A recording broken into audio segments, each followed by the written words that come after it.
नमस्कार, DD news पर आप देखना शुरू कर चुका है हमारा खास प्रोग्राम। इस वक्त मैं हूं लाल चंद्र सिंह। आज हम इस वक्त में देखेंगे कुछ ऐसी खबरें जिन पर चर्चा जरूरी है। ये चर्चा हम करेंगे अपने संवाददाताओं और खास मेहमानों के साथ। और आज जो कैबिनेट की प्रेस वार्ता है वो तो हम आपको दिखाने वाले हैं कि कौन कौन से बड़े फैसले आने हैं। साथ ही हम बात करेंगे कि वाटर स्ट्राइक से घुटने पर पाकिस्तान आ गया। सीधे इस समय आपको लिए चलते हैं हम कैबिनेट की प्रेस ब्रीफिंग में।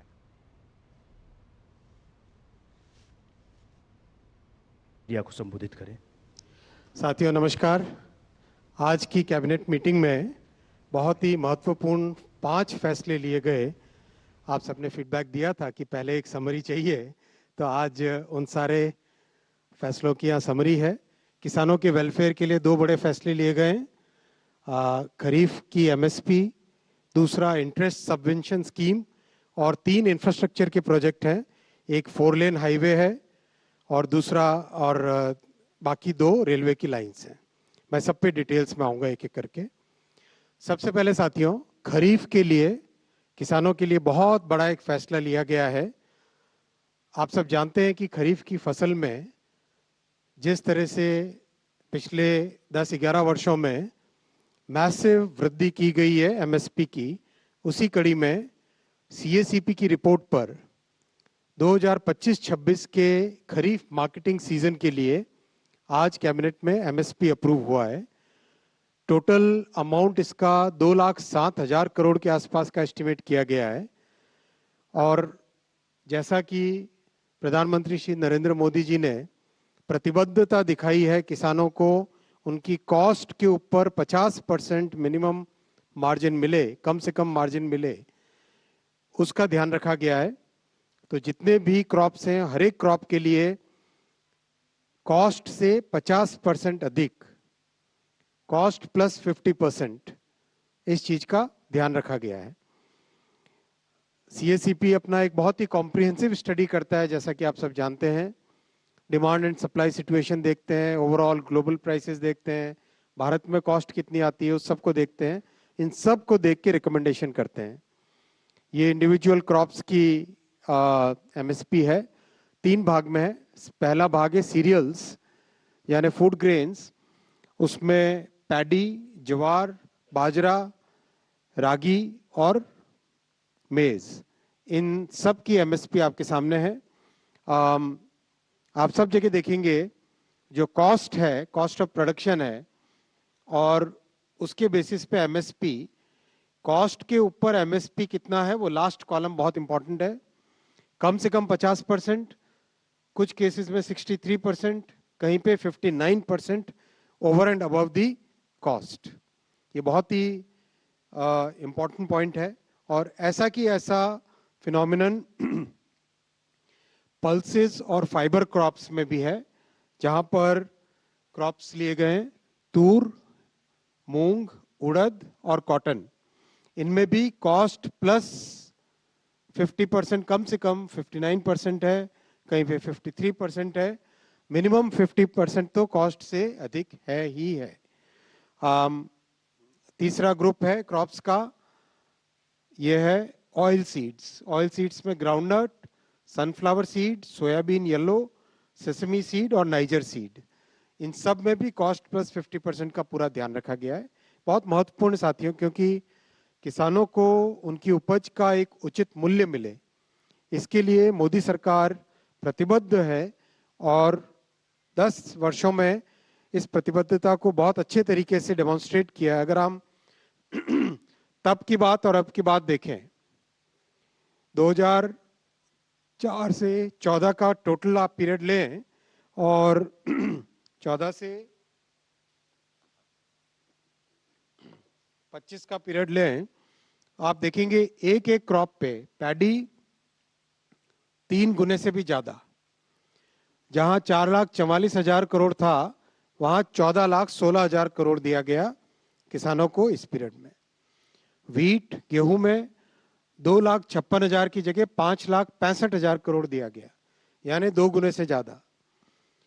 पल्सेस, दालों में मात्र 1,900 करोड़ देते थे तब के समय में, अब है 98,000 करोड़, 51 गुना ज्यादा, 51 गुना ज्यादा, बहुत बड़ा नंबर है। ऑयल सीड्स ऑयल सीड्स में भी 9,000 करोड़ की जगह 65,000 करोड़, यानी 7 गुने से ज्यादा। कॉमर्शियल क्रॉप्स जूट, कोपरा, कॉटन 26,000 करोड़ की जगह 1,33,000 करोड़, यानी 5 गुने। ओवरऑल सभी एमएसपी, सभी क्रॉप्स की अगर हम देखें, तो एमएसपी में जहां 4 से 14 में 7,41,000 करोड़ दिए जाते थे, 14 से 25 में 23,61,000 करोड़ रुपए दिए गए।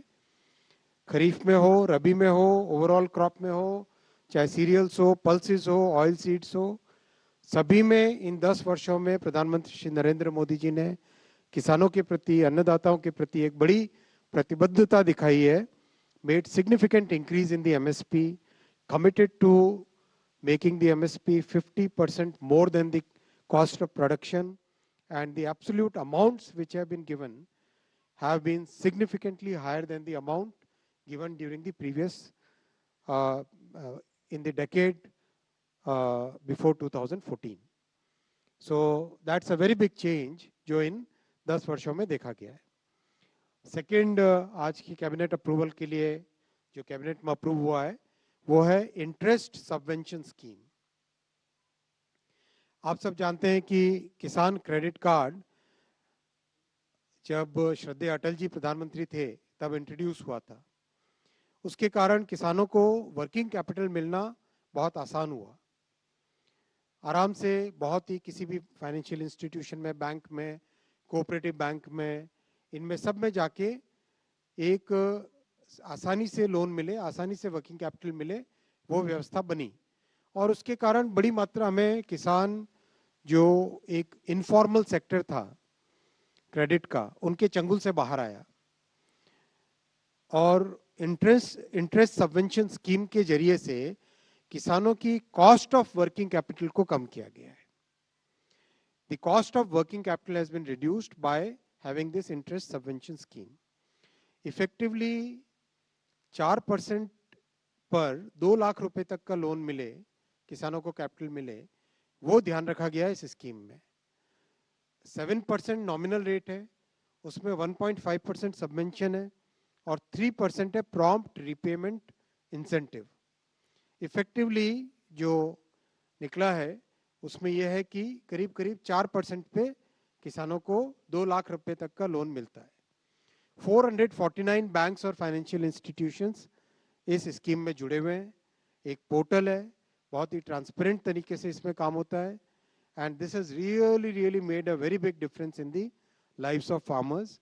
फार्मर अपने खेती के लिए बीज हो, सामान हो, फर्टिलाइजर हो, वेयर हाउस में रखने के लिए जो किराया चाहिए वो हो, कुछ भी, जितने भी किसानों के जो मेजर एक्टिविटीज होती हैं, उन सब के लिए जो कैपिटल चाहिए वो कैपिटल इसमें होता है। इसमें जो ओवरऑल बेनिफिट मिला है इन 10 वर्षों में, वो भी अगर आप देखें तो करीब करीब 7 crore 71 lakh 7 crore 70 lakh farmers have been benefited by this scheme।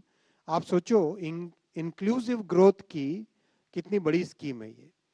कैसे छोटे फार्मर, मार्जिनल फार्मर्स, उनको एक अच्छे मेन स्ट्रीम में लाकर उनकी मदद करना, उनको कैपिटल देना, उनके लिए एक बहुत ही स्मूथ प्रोसेस बनाना, that is a major achievement of this. Total outstanding credit यानी टोटल कैपिटल जो अब तक किसानों को मिला है, क्रेडिट जो मिला है, वो करीब करीब 10 लाख करोड़ का है, which is a significant amount. आपको ध्यान होगा कुछ समय पहले किसान क्रेडिट कार्ड का एक्सटेंशन किया गया था डेयरी फार्मिंग और फिशरीज के लिए। कुछ ही वर्षों पहले की बात है, प्रधानमंत्री श्री नरेंद्र मोदी जी के एक कैबिनेट डिसीजन के दौरान ध्यान है मुझे। तो dairy accounts out of the 7.71 crore is 47 lakhs and fisheries accounts are about 4,68,000। ये भी बहुत बड़ा एक अचीवमेंट है। मैं तीसरा फैसला उस पर आता हूँ। साथियों, आंध्र प्रदेश में कृष्णापट्टनम पोर्ट है, NH-67, उसका जो लास्ट सेक्शन है दैट वाज अ बॉटलनेक। उस करीब करीब अराउंड 105 किलोमीटर्स, इसको आज अप्रूव किया गया है 4 लेन हाईवे के तौर पे। मैप पे अगर हम देखें तो मैप पे आप देखेंगे this is the Krishnapatnam port. ये कृष्णापट्टनम पोर्ट है, ये एंड पॉइंट ऑफ NH-67 है। और उसमें जो ऊपर वाली लाइन आप देख रहे थे उसमें दिक्कत थी, काफ़ी कंजेस्टेड 2 लेन का था। सो आज जो अप्रूव हुआ है, ये नया अलाइनमेंट अप्रूव हुआ है, बडवेल से नेल्लोर तक 4 लेन हाईवे। इसमें से कुछ पोर्शन ग्रीनफील्ड नया बनेगा और कुछ पोर्शन इसमें आपके अपग्रेड होगा। 20 out of the 108 kilometres 23 kilometre upgrade होगा और 85 किलोमीटर ग्रीनफील्ड नया एक हाईवे बनेगा। टोटल कॉस्ट 3,653 करोड़ का इसका इन्वेस्टमेंट होगा, BOT बेसिस पे ये बनेगा। और इसका बहुत बेनिफिट मिलेगा। 3 बड़े इंडस्ट्रियल कॉरिडोर्स हैं, VCIC, HBIC और CBIC। इन तीनों को इससे कनेक्टिविटी मिलेगी। इसके अलावा जो नॉर्दर्न कर्नाटक के मेजर इकोनॉमिक हब्स हैं, हुबली, होस्पेट, बेल्लारी, घोटी, कड़पा और नेल्लोर और गुटी, नेल्लोर कड़पा आते आते आंध्रा आ गया। तो नॉर्दर्न कर्नाटक के जो इकोनॉमिक हब्स है उनको भी पोर्ट कनेक्टिविटी का बेनिफिट इस प्रोजेक्ट से मिलेगा। मैं आता हूँ नेक्स्ट प्रोजेक्ट पे। ये है रतलाम से नागदा सेक्शन है रेलवे का, इसका 4 लाइनिंग क्वाड्रुपलिंग। आप सब जानते हैं PM गतिशक्ति मास्टर प्लान एक ऐसा टेक्नोलॉजी एक नया बना है जिसमें करीब 700 के आसपास लेयर्स हैं, जिनको ज्योग्राफिकल इंफॉर्मेशन सिस्टम की टेक्नोलॉजी में लाकर बहुत आसानी से, बहुत एक सिस्टमेटिक तरीके से, साइंटिफिक तरीके से प्लानिंग कर सकते हैं। तो देश के जितने भी इम्पोर्टेंट प्रोडक्शन सेंटर्स हैं और देश के जितने भी इम्पोर्टेंट कंजम्पशन सेंटर्स हैं, उन सबको इस पे मैप करने के बाद में देश में रेलवे के नेटवर्क में जहाँ जहाँ गैप्स निकल रहे हैं उन सब गैप्स को एक एक करके प्रोजेक्ट्स लाके फिलअप किया जा रहा है। आपने देखा होगा पिछले कई कैबिनेट में एक एक करके सेक्शन आ रहा है जिसमें या तो डबलिंग हो रही है या 3rd लाइन 4th लाइन आ रही है। तो आज 3rd लाइन 4th लाइन यानी क्वाड्रुपलिंग के 4 लाइनिंग के 2 प्रोजेक्ट्स हैं। पहला है रतलाम नागदा, और ये बहुत ही इंपॉर्टेंट प्रोजेक्ट है क्योंकि ये दिल्ली से मुंबई का जो कॉरिडोर है, इस कॉरिडोर को कनेक्ट करने वाला है। और रतलाम जो मध्य प्रदेश में एक बहुत ही इंपॉर्टेंट जंक्शन है, इस जंक्शन की खासियत है कि नॉर्थ, साउथ, ईस्ट, वेस्ट चारों डायरेक्शंस में ये बहुत ही इंपॉर्टेंट कनेक्टिविटी प्रोवाइड करता है। नॉर्थ में नागदा, साउथ में बड़ौदा, ईस्ट में इंदौर और वेस्ट में चित्तौड़गढ़ इसके नेक्स्ट जंक्शंस हैं। तो ये बहुत ही इंपॉर्टेंट एक क्रूशियल पार्ट है मुंबई से दिल्ली के कॉरिडोर का। इसको 4 लाइनिंग करेंगे जिससे कि दिल्ली मुंबई कॉरिडोर की कैपेसिटी सिग्निफिकेंटली बढ़ेगी। एक बीच में एक बॉटलनेक जो ये पोर्शन था वो पोर्शन कंप्लीट होगा। ज़्यादा बड़ा सेक्शन नहीं है, 41 किलोमीटर का है, बट इसकी क्रिटिकलिटी बहुत है। 1018 करोड़ रुपीस का ये प्रोजेक्ट है। और मैप पे अगर आप देखें तो ये भारत का रेलवे का मैप है और इसमें दिल्ली मुंबई सेक्शन के अंदर यहाँ पर ये रतलाम से नागदा का सेक्शन आपको दिखाई देगा। नीचे बड़ौदा की तरफ जाते हैं, इस तरफ इंदौर और नागदा, और नॉर्थ की इस तरफ जाएं तो चित्तौड़गढ़। ये रतलाम जंक्शन आपको बीच में दिखाई दे रहा है। ये क्रिटिकल एक बहुत ही इंपॉर्टेंट प्रोजेक्ट है जिसके 4 लाइनिंग होने से ट्रैफिक का फ्लो सिग्निफिकेंट बढ़ेगा, जो कंजेशन है वो सिग्निफिकेंटली रिड्यूस होगा। नेक्स्ट प्रोजेक्ट पे आता हूँ, लास्ट प्रोजेक्ट है, ये भी 4 लाइनिंग का है, वर्धा से बल्लार शाह। वर्धा से बल्लार शाह भी आप जानते हैं जो मुंबई से दिल्ली से चेन्नई का जो ट्रंक रूट है, दिल्ली से चेन्नई का ट्रंक रूट है, उस पर ये प्रोजेक्ट है। अगर मैप पे देखें तो दिल्ली से चेन्नई का ये ट्रंक रूट आपको दिखाई देगा। वर्धा बल्लार शाह दोनों महाराष्ट्र में है। और ये प्रोजेक्ट ये वाला आपको सेक्शन दिखाई देगा, हाईली कंजेस्टेड सेक्शन है, से 2 डबल है ऑलरेडी, 3rd लाइन भी बन रही है अभी, लेकिन उसके बावजूद भी वहाँ पे और कैपेसिटी चाहिए, इसलिए इसको कैपेसिटी बढ़ाने के लिए वर्धा से बल्लारशाह का 4 लाइनिंग का प्रोजेक्ट आज अप्रूव हुआ है। इसमें 135 किलोमीटर की टोटल लेंथ है और 2381 करोड़ रुपीस का इसमें इन्वेस्टमेंट होएगा। करीब करीब 11 मिलियन टन्स का एडिशनल कार्गो भी इससे आएगा। हाईली वायबल प्रोजेक्ट है, इसको अगले 3 से 4 वर्षों में कंप्लीट किया जाएगा। ये साथियों 5 प्रोजेक्ट्स आज अप्रूव हुए और जैसा आप जानते हैं ट्रांसपोर्ट सेक्टर में प्रधानमंत्री श्री नरेंद्र मोदी जी ने इंफ्रास्ट्रक्चर डेवलप करने के लिए सिग्निफिकेंट इन्वेस्टमेंट्स किए पिछले कुछ महीनों में। जून 2024 में प्रधानमंत्री श्री नरेंद्र मोदी जी की ऐतिहासिक 3rd टर्म स्टार्ट हुई। उसके बाद से करीब करीब 4.5 लाख करोड़ रुपए के प्रोजेक्ट्स अप्रूव हो चुके हैं इंफ्रा में, और ये पूरी इसकी समरी आपके सामने। मेट्रो है, इसमें रेलवे प्रोजेक्ट्स हैं, हाईवे प्रोजेक्ट्स हैं, इलेक्ट्रिक व्हीकल्स हैं, रोपवेज हैं, एयरपोर्ट्स हैं और वाडवन पोर्ट करके कई इंपॉर्टेंट प्रोजेक्ट्स हैं। साथ ही साथ किसानों के लिए भी कई महत्वपूर्ण फैसले लिए गए इन करीब करीब पिछले 1 साल में प्रधानमंत्री श्री नरेंद्र मोदी जी की 3rd टर्म में। और इसमें अगर आप सीरीज ऑफ डिसीजंस लें, 3 पेज में जाती है टोटल, ये करीब करीब 8,80,000 करोड़ रुपए के फैसले अब तक लिए गए हैं। सिग्निफिकेंट है ये, किसानों के जीवन में एक उत्तम एक अच्छा लाभ मिले, अच्छा इसका उपयोग हो। मैं अब क्वेश्चंस लूंगा और क्वेश्चंस में जैसा हमने पहले प्रोटोकॉल बनाया था, 1st रो, 2nd रो, 3rd रो, 4th रो, इस तरह से चलेंगे। हम 1st रो में स्टार्ट करेंगे, इस तरफ से स्टार्ट करें। हाँ, इधर से स्टार्ट करें। आपका कोई क्वेश्चन? इधर 1st रो, इधर प्रश्न है। 1st रो सेंटर, 1st रो लेफ्ट। हाँ, इसके बाद में 2nd रो लेफ्ट से चालू करेंगे ऐसे, फिर 3rd रो ऐसे करेंगे। मैं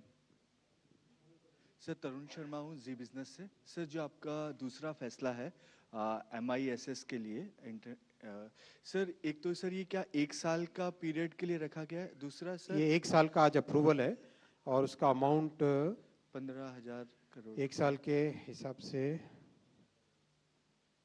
15,642 करोड़। सर इसके साथ सर बजट के अंदर सर अनाउंसमेंट हुआ था किसान क्रेडिट कार्ड के लिए 3 लाख से 5 लाख रुपए की लिमिट वो तो बढ़ाने अप्रूवल हो चुका ऑलरेडी वो। हाँ, इसका अगर आप देखें 3 lakh for 3 lakh rupees for crops including horticulture and up to 2 lakh for allied sectors. ये करेक्ट है ना? एग्रीकल्चर डिपार्टमेंट से, एग्रीकल्चर डिपार्टमेंट से कौन है? वो है ऊपर, ठीक है ना? नंबर 3 and 2, हेलो, ठीक है ना? 3 lakh and 2 lakh,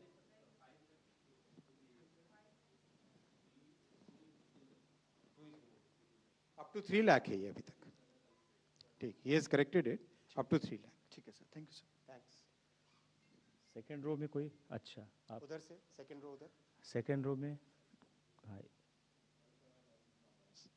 Sir, with this massive rail expansion program, what is the total length of rail line in the country now? करीब करीब 1,11,000 किलोमीटर तक ट्रैक लेंथ आ चुकी है और डेली बढ़ ही रही है। With this inclusion, it will touch 1.5, sir? ना, करीब करीब जितने अप्रूव्ड है प्रोजेक्ट्स वो सारे कंप्लीट होने में तो हर 1 साल हर महीने कंप्लीट हो रहे हैं। मैं आपको जैसे जैसे बढ़ती जाएगी बताता जाऊँ। Thank you, sir. एक और इसका एक सिग्निफिकेंट करोलरी है, इस साल हम भारतीय रेलवे वर्ल्ड में 2nd largest cargo carrying railway बनी है, US को पीछे रख के। 1.6 billion tons, 1,612 million ton cargo carry किया पिछले साल, और ये एक डिसाइसिव जंप है। 10 साल पहले अगर देखो तो 1,000 के आसपास रहता था, और इसका एनवायरनमेंट पे बहुत बड़ा बेनिफिट मिला है। जो सबसे बड़ा 1.6 billion, 1,612 million, 1,612 million tons of cargo, 1,612 million tons of cargo, और इसका एनवायरनमेंट पे बहुत बड़ा बेनिफिट मिलता है। Because as you know, when you compare highway and railway, आपका environment CO2 emissions are practically 95% less in railways. 95% कम होता है रेलवेज में, इसका बहुत बड़ा बेनिफिट मिला है। और कंट्री की लॉजिस्टिक्स कॉस्ट में भी इसका बेनिफिट मिलता है, बिकॉज कॉस्ट बाय ट्रांसपोर्टेशन जो रेलवे और हाईवे को कंपैरिजन करो तो रेलवे की कॉस्ट आधे से कम है। So that's a very big benefit for the country. 4 हाँ 4 कोई नहीं 4 आप। सेक्टर मोहन शर्मा भारत एक्सप्रेस से।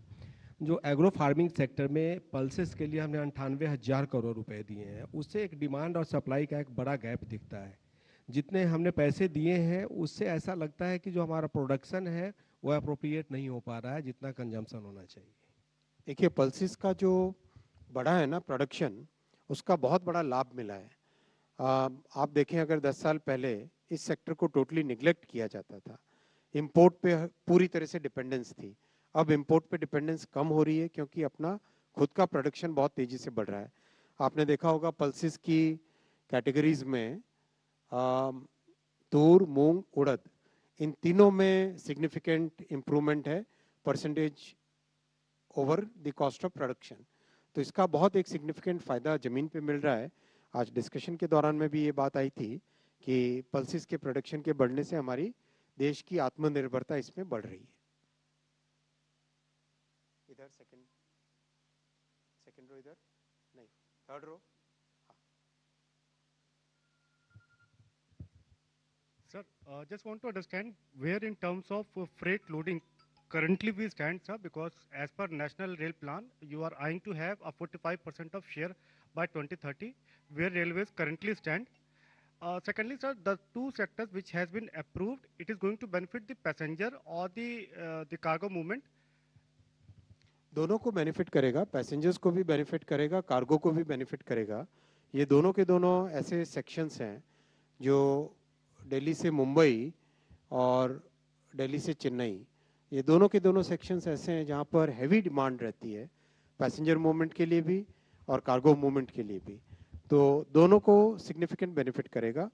As I said, we have already crossed a major milestone. We have become second largest cargo carrying railway in the world by carrying 1,612 million tons in the previous financial year, which closed on 31st March. चलिए next 166। Sir ये जो MSP बढ़ाया गया है तो इसमें जो transportation cost है वो शामिल है या खेत से सीधे उठाएंगे उसका कॉस्ट शामिल है? कैलकुलेट कैसे किया गया है इसका लागत, इसकी कैलकुलेशन? CACP का फॉर्मूला बहुत स्टैंडर्ड है, बड़े साइंटिस्ट इसमें बैठते हैं, खेती को किसानी को बहुत अच्छे से समझने वाले लोग बैठते हैं, वो इसका कंप्लीट कॉस्ट ऑफ प्रोडक्शन को कैलकुलेट करके उसके बेसिस पे रिकमेंड करते हैं। अपना परिचय भी दे देते। नेक्स्ट थर्ड रो में कोई नहीं। सर मुकेश कौशिक हूँ मैं दैनिक भास्कर से। आपका जो MSP पैटर्न देखा हो उसमें सब में प्रोडक्शन लागत का 50% या उससे ऊपर दिया गया है, यानी कि एक तरह से सरकार ने घोषित रूप से स्वामीनाथन कमेटी की रिपोर्ट को मान लिया है कि 50% से ऊपर सरकार दिया ही करेगी। और क्या ये कदम MSP को लीगल गारंटी की दिशा में है? अघोषित क्यों कहा आपने? घोषित रूप से मान लिया है ऑलरेडी। ये तो बहुत बड़ी उपलब्धि है। प्रधानमंत्री श्री नरेंद्र मोदी जी की सरकार ने जो MSP के लिए कमिटमेंट किया है, वो कमिटमेंट आपके सामने बहुत स्पष्ट तौर पे यहाँ पे दिखाई दे रहा है, whether it is in the computation of MSP or whether it is in the amount which have been disbursed since 2014। इन दोनों को अगर आप देखें, ये नंबर भी आपके सामने जरूर डिटेल में देखना चाहिए आपको, कितने गुना दिया है 2004 से 14 के कंपैरिजन में। ये तो प्रतिबद्धता है किसानों के प्रति। थर्ड में और कोई? 17। सर पूनम हूँ अमर उजाला से। ये जो आज MSP खरीफ की दी है, इसमें देखने में आया है कि इस मर्तबा भी अभी जो गेहूं की खरीद हो रही है वो MSP से ऊपर जा रही है, किसान को लाभ मिल रहा है। वहीं धान है और भी फसलें, तो क्या सरकार कोई ऐसी योजना पे भी काम कर रही है कि जो भी फसलों के दलहन तिलहन के दाम है उसको आप 100% खरीदने के अलावा अगर ऊपर कीमतें मिल रही हैं तो उसके लिए भी कोई मैकेनिज्म हो? एमएसपी बहुत इंपॉर्टेंट एक सपोर्ट सिस्टम है और खरीदी बहुत ज़्यादा बड़ी है। उसका एक रिजल्ट सीधा यहाँ पे दिखते हैं, प्राइस में भी और क्वांटिटी में भी, दोनों में इन 10 वर्षों में सिग्निफिकेंट इंक्रीज हुआ है। Fourth row.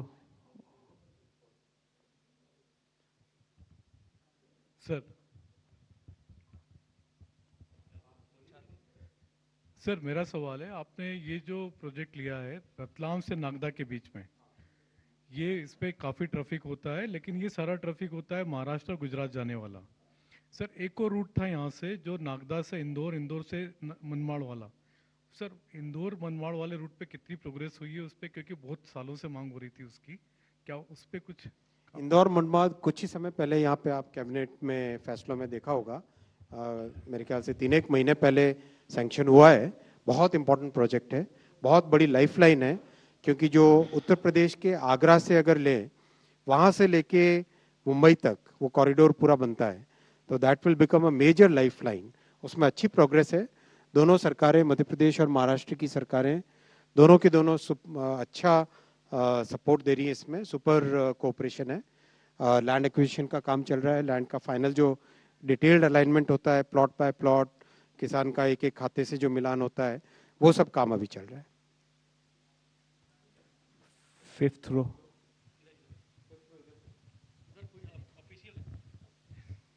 सर मैं लक्ष्मण, एक अलग सेक्शन कर लो, ऑफिशियल्स का आपसे एक अलग सेक्शन कर लो। सर मैं लक्ष्मण हूँ CNBC आवाज़ से। आपने जो अब तक एक आंकड़ा दिया कि कैबिनेट में अब तक किस किस सेक्टर के लिए कितने फैसले हुए, तो रेलवे के लिए 24 रेलवे प्रोजेक्ट को मंजूरी दी गई, जिसमें 1333 किलोमीटर नई लाइन की है। तो मैं ये समझना चाहता हूँ, कुछ आप लोगों ने आइडेंटिफाई किया है कितनी नई रेलवे लाइन बिछानी है? करीब करीब 40,000 किलोमीटर।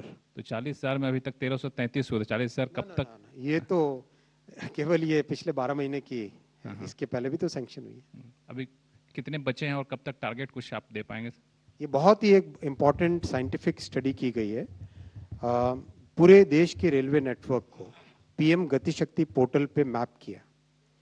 उसके बाद में देश के जितने भी प्रोडक्शन सेंटर्स हैं उनको, और जो कंजम्पशन सेंटर्स हैं, डिमांड सेंटर्स हैं, उन सबको मैप किया। और उसके बाद में गैप्स जहाँ जहाँ पर आई है, कहीं पे नई लाइन की ज़रूरत होती है, कहीं पे आपको ज़रूरत पड़ती है डबलिंग की, कहीं पे ट्रिपलिंग की, कहीं पे 4 लाइनिंग की, कहीं पे पोर्ट से कनेक्टिविटी के लिए ज़रूरत है। इस तरह से करके कंप्लीट एक प्लानिंग की गई, बहुत ही डिटेल्ड प्लानिंग है। उसी प्लानिंग के अनुसार DPR बन रही है, और जैसे जैसे DPR बनती है, इसका पूरा एक प्रोसेस है, नीति आयोग से, फाइनेंस मिनिस्ट्री से, कॉमर्स में, इंडस्ट्री में, इन सब का एक पूरा कंप्लीट एक प्रोसेस है। उस प्रोसेस के हिसाब से इसका अप्रूवल आता है। और ये मैं आपको विश्वास दिलाना चाहूँगा कि इस प्रोसेस के कारण देश की जो रेलवे की कैपेसिटी है वो बहुत अच्छी बढ़ेगी आने वाले वर्षों में।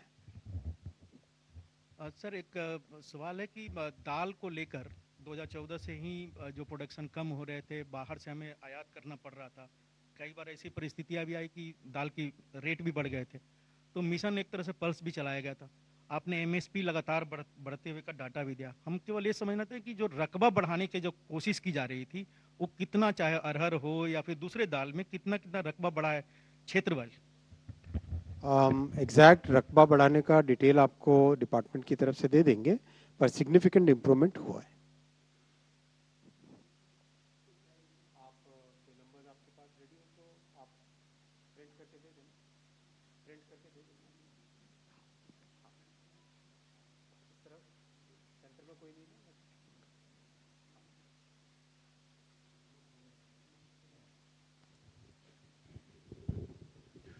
Good afternoon, sir. Shishir here from Hindu Business Line. Sir, my question is about Kisan Credit Card. What is the rate of delinquency in the Kisan Credit Card, sir? Rate of interest? Rate of delinquency, sir. Rate of delinquency, NPA, sir. वो मेरे पास नहीं होगी भी data.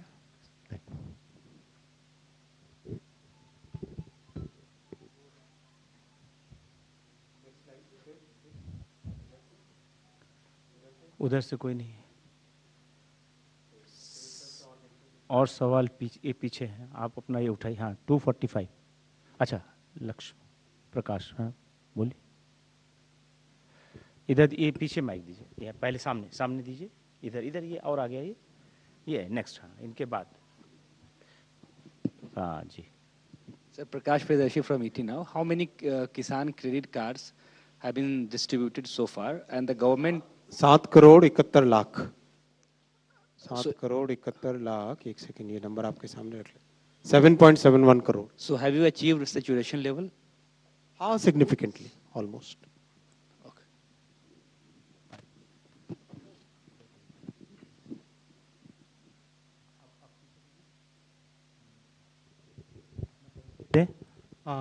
Hello, Himanshu Sharma from 10 news network.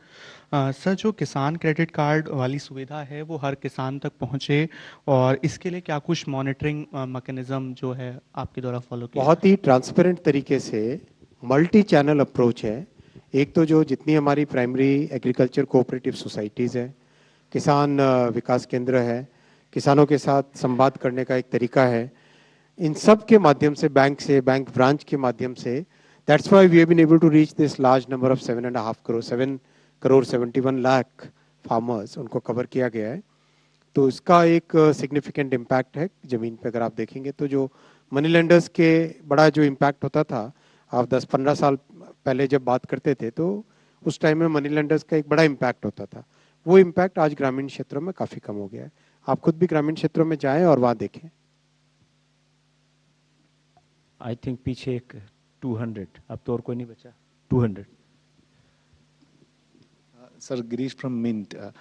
Sir, what is the total value of all the infrastructure projects approved today, and the MSP, is it already part of the budget allocation, or will there be any additional outgo, sir? Thank you. I'll come to the second question first.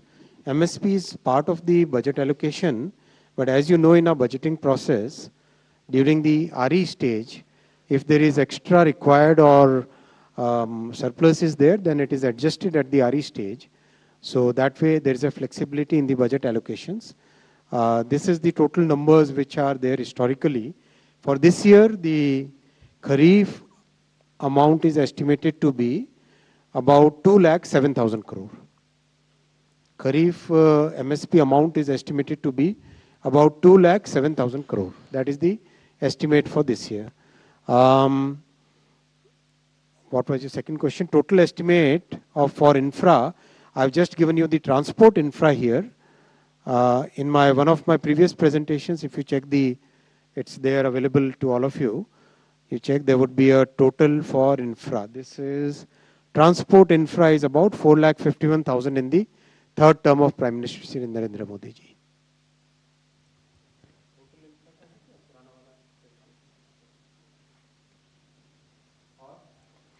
Anybody else who has? Acha, okay. 131. Sir, I'm Tvesh from Economic Times.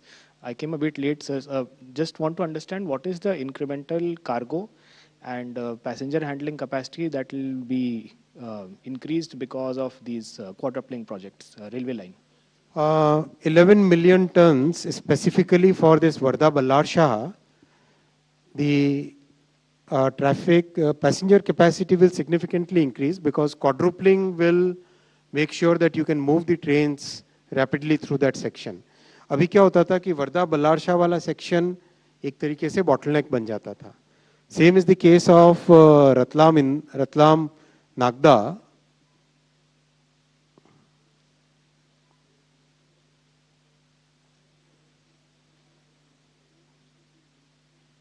इसका क्या चक्कर है? Same is the case of Ratlam Nagda. इसमें भी आप देखो, इस पूरे सेक्शन में ये एक अकेला एक बॉटलनेक बना हुआ था. बहुत छोटा सा सेक्शन है लेकिन बॉटलनेक बना हुआ था. सो इसको भी अभी इनफैक्ट मैंने अभी दाहोद वाला सेक्शन का इंस्पेक्शन भी किया था. सिग्निफिकेंट अच्छी कैपेसिटी है, ट्रैक की कंडीशन भी बहुत सही है. तो अब ये वाला सेक्शन बन जाने से, क्वाड्रुपलिंग हो जाने से ईस्ट वेस्ट नॉर्थ साउथ का जो कंजेशन रहता था वो कंजेशन इससे खत्म हो जाएगा.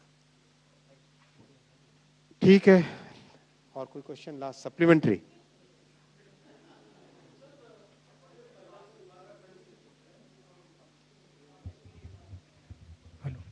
सर, मैं सचिन बुधोलिया हूँ, मैं यूएनआई से हूँ.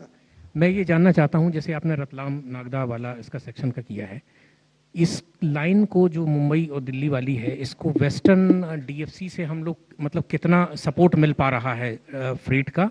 अच्छा क्या सर, और क्या इसके ऊपर अभी भी फ्रेट के कारण से ही कंजेशन का है या नहीं, डिमांड बहुत लगातार बढ़ रही है और डिमांड इतनी ज़्यादा है। अगर देखो, तीन कैपेसिटी के लिए तीन बड़े काम हैं।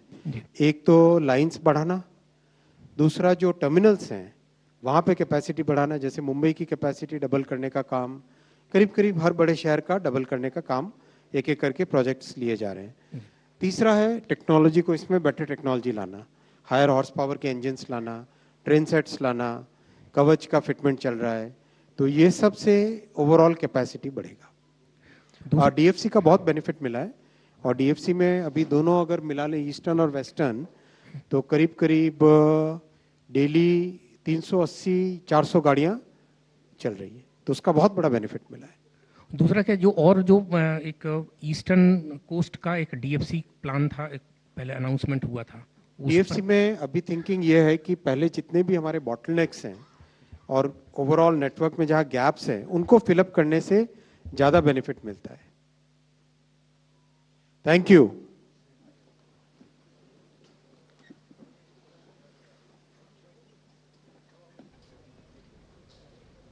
टोटल इंफ्रा का क्वेश्चन तवेश ने पूछा था ना, किसने पूछा था? गिरीश ने। किसने पूछा था? हाथ खड़ा। हाँ, आपका है 10,25,000 करोड़, 10.25 लाख करोड़।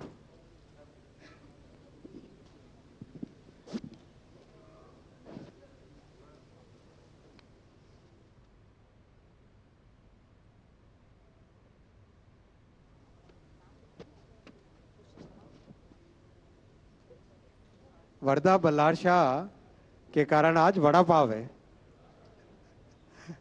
महाराष्ट्र का, खूब चांग।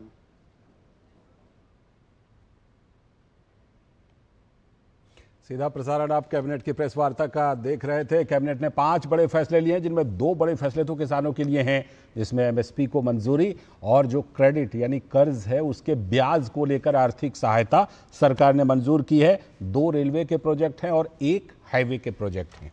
तो सबसे बड़ी हेडलाइन तो यही है कि कैबिनेट ने ये 5 बड़े फैसले लिए हैं, लेकिन बाकी हेडलाइंस पर एक नजर डाल लेते हैं। इंडोनेशिया ने आतंकवाद के खिलाफ भारत के जीरो टॉलरेंस नीति का किया समर्थन। संजय झा का दल इंडोनेशिया के सांसदों से मिला। ग्रीस ने आतंकवाद के खिलाफ भारत के साथ दिखाई एकजुटता।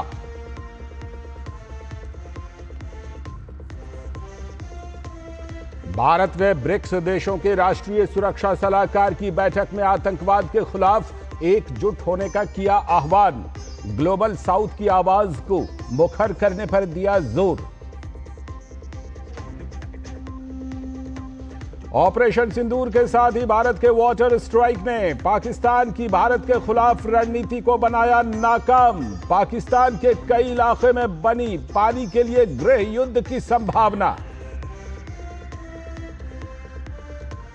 प्रधानमंत्री नरेंद्र मोदी कल से 4 राज्यों के दौरे पर। सिक्किम, पश्चिम बंगाल, बिहार और उत्तर प्रदेश में हजारों करोड़ रुपए की विकास परियोजनाओं की करेंगे शुरुआत। हिमाचल प्रदेश में एक इंजीनियर की मौत के बाद राज्य की सुखो सरकार और नौकरशाही आमने सामने। राज्य सरकार ने पुलिस महानिदेशक, एडी चीफ सेक्रेटरी सहित पुलिस अधीक्षक को भेजा छुट्टी पर। और देश के कई राज्यों में मानसून से आम जनजीवन प्रभावित। मुंबई समेत महाराष्ट्र के कई जिलों में भारी बारिश का अलर्ट। तो पूर्वोत्तर में तेजी से आगे बढ़ रहा है मानसून, भारी बारिश की संभावना। ये थे इस वक्त की हेडलाइंस और अब बात करेंगे एक एक कर 3 एजेंडों पर। और सबसे पहला एजेंडा आज जो हमारा है वो ये कि वाटर स्ट्राइक यानी जल प्रहार से कैसे पाकिस्तान घुटने पर आ गया है। गांधीनगर में एक कार्यक्रम में बोलते हुए प्रधानमंत्री नरेंद्र मोदी ने इंडस वाटर ट्रीटी पर पाकिस्तान को 2 टूक सुना डाला। पीएम ने साफ लहजे में बताया कि भारत अपने लोगों का हक नहीं छीन सकता। पीएम ने कहा कि आप सिंधु जल समझौते की बारीकियों पर जाएंगे तो चौंक जाएंगे। साथ ही पीएम ने कहा कि हम अपने काम में लगे थे, प्रगति पथ पर आगे बढ़ रहे थे, सबका भला चाहते हैं, लेकिन बदले में खून की नदियां बहती हैं। इंडस वाटर ट्रीटी में जम्मू कश्मीर की अन्य नदियों पर बांध की सफाई नहीं कर सकते थे, उनके गेट तक नहीं खोले जा सकते थे। 60 साल से कई जलाशयों के गेट नहीं खुले, उनकी क्षमता काफी कम हो गई। फिर पीएम ने पूछा, क्या मेरे देशवासियों को अपने ही पानी पर कोई अधिकार नहीं है? अभी तो हमने कुछ खास किया भी नहीं है और वहां पसीने छूटने लगे। पाकिस्तान के जनरल मुनीर ने पहलगाम हमले से पहले कहा था कि कश्मीर उसके गले की नस है। पहलगाम हमले के बाद भारत ने पहला जल प्रहार किया तो अब पाकिस्तान के गले सूख रहे हैं। कई इलाके में पानी के लिए गृह युद्ध की स्थिति बन गई है पाकिस्तान में। तो पाकिस्तान के अधिकारी दावा कर रहे हैं कि भारत ने किशनगंगा प्रोजेक्ट में पानी रोककर नीलम रिवर के 40% पानी को कम कर दिया है। यह वही प्रोजेक्ट है जिस पर पाकिस्तान IWT का हवाला देकर वर्षों तक इसे पूरा नहीं होने दिया था पाकिस्तान ने। वहां के पीएम शहबाज शरीफ और जनरल मुनीर कई देशों की यात्रा कर रहे हैं, भटक रहे हैं इधर से उधर और इंडस ट्रीटी एक तरफा रोके जाने का मुद्दा उठा रहे हैं, गुहार लगा रहे हैं। पाकिस्तान ये मानकर बैठा हुआ था कि भारत से बहने वाली नदी चेनाब, झेलम और सिंधु नदी का पानी पर सिर्फ उसी का अधिकार है, लेकिन भारत ने साफ कर दिया कि खून और पानी एक साथ तो नहीं बहेंगे। तो जानकार मानते हैं कि पाकिस्तान ने इंडस वाटर ट्रीटी के तहत भारत को कभी भी अपने हिस्से के पानी को लेकर इंफ्रास्ट्रक्चर मजबूत करने और विस्तार करने की इजाजत नहीं दी थी। हर प्रोजेक्ट की शिकायत को लेकर पाकिस्तान वर्ल्ड बैंक चला जाता था, जबकि यह बात भारत कई बार बता चुका है कि 60 के दशक में हुआ उदार समझौता 21वीं सदी की चुनौतियों के बीच असंतुलित साबित हो रहा है। जनसंख्या का बढ़ता दबाव और ग्लोबल वार्मिंग से बदलते मौसम ने जल के स्तर को भी प्रभावित कर दिया है। तो ऐसी हालत में सिर्फ पाकिस्तान के लिए ग्रीन प्रोजेक्ट के लिए भारत अपने लोगों के साथ धोखा नहीं कर सकता और ये बात अब पाकिस्तान को समझ में आने लगी है। तो प्रधानमंत्री नरेंद्र मोदी ने गुजरात के गांधीनगर में पाकिस्तान को कड़ा संदेश दिया और कहा कि अभी तो हमने कुछ किया भी नहीं है और पाकिस्तान के पसीने छूटने लगे। 1960 में जो इंडस वाटर ट्रीटी हुई है, अगर उसकी बारीकी में जाएंगे तो आप चौंक जाएंगे। यहां तक तय हुआ है उसमें कि जो जम्मू कश्मीर की अन्य नदियों पर डैम बने हैं, उन डैम का सफाई का काम नहीं किया जाएगा, डिसिल्टिंग नहीं किया जाएगा, सफाई के लिए जो नीचे की तरफ गेट है वो नहीं खोले जाएंगे। 60 साल तक ये गेट नहीं खोले गए और जिसमें 100% पानी भरना चाहिए था, धीरे धीरे इसकी कैपेसिटी कम हो गई, 2%, 3% रह गया। क्या मेरे देशवासियों को पानी पर अधिकार नहीं है क्या? उनको उनके हक का पानी मिलना चाहिए, नहीं मिलना चाहिए क्या? और अभी तो मैंने कुछ ज्यादा किया नहीं है।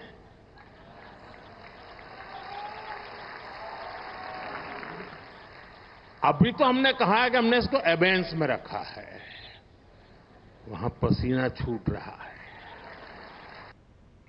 पसीना छूट रहा है, गला सूख रहा है पाकिस्तान का, अभी जबकि कुछ ज्यादा किया भी नहीं है। लेकिन सिंधु जल समझौता जो था, उसकी बारीकियों को प्रधानमंत्री वहां पर उपस्थित जन समुदाय को बता रहे थे। बहुत सारी चीजें आम लोगों को पता नहीं थी इस समझौते के बारे में। आज इसी पर बात करने के लिए हमारे साथ गणेश मल्होत्रा जी, रणनीतिक एवं राजनीतिक विश्लेषक और सिंधु नदी जल समझौते को बहुत अच्छी तरह से विशेषज्ञ के तौर पर जानते हैं। बहुत बहुत स्वागत डॉक्टर गणेश मल्होत्रा जी। साथ में हमारे सलाहकार संपादक विनोद मिश्र जी भी जुड़े हुए हैं। मैं पहले डॉक्टर गणेश मल्होत्रा जी आप ही के पास आ रहा हूं। प्रधानमंत्री ने आम लोगों को आम शब्दों में, प्रचलित शब्दों में बताया कि ये जो सिंधु जल समझौता किया गया था, ये भारत के हितों के कितना खिलाफ था और कौन कौन सी ऐसी बातें हैं डॉक्टर गणेश मल्होत्रा जी जो इस देश के आम लोगों को समझने की जरूरत है कि हमेशा धोखा देने वाले पाकिस्तान को इसमें क्या क्या कंसेशन दे दिया गया था, क्या क्या रियायत इस समझौते में दे दी गई थी उस समय, बताइए। देखिए, प्रधानमंत्री ने बड़े एक स्पष्ट तरीके से और एक बड़ी सरल भाषा में समझाया कि कैसे सिंधु जल समझौते के तहत भारत के जो हितों को ताक पे रख दिया गया और भारत के हितों को ताक में रखते हुए पाकिस्तान को इतनी रियायतें दी गई कि जिसका आप अंदाजा भी नहीं लगा सकते हैं। पाकिस्तान को ये कहा गया कि आपको 80% हम पानी दे देंगे और पाकिस्तान की ये बात भी मानी गई कि हम गेट जो है वो डीसिल्टिंग के लिए नहीं खोलेंगे। तो आप खुद ही सोचिए कि जब हम एक गाड़ी लेते हैं तो गाड़ी की कुछ देर के बाद सर्विस होती है जी, उसकी मेंटेनेंस होती है। तो क्या डैम्स की मेंटेनेंस के लिए उसकी डीसिल्टिंग जरूरी नहीं थी? और क्या हमारे जो पिछली सरकारें थी उन्होंने भी इस चीज को जायज नहीं समझा कि हमने इतने लाखों करोड़ रुपया जो लगा के वो डैम्स बनाए हैं, क्या वो हमारा इंफ्रास्ट्रक्चर वेस्ट नहीं हो रहा है? क्या उसका जो जिस पर्पस के लिए वो बनाए गए हैं क्या उसका सही उपयोग हो रहा है? तो इन चीजों पे ध्यान नहीं दिया गया। तो पाकिस्तान, देखिए, पाकिस्तान को जम्मू कश्मीर से कोई लगाव नहीं है। पाकिस्तान को जो लगाव है वो पानी से लगाव था, क्योंकि उनकी जो 90% वाटर नीड्स है, पर्टिकुलरली पंजाब और सिंध की अगर हम देखें तो वो सिंधु नदी जो जल सिस्टम है उससे पूरी होती है।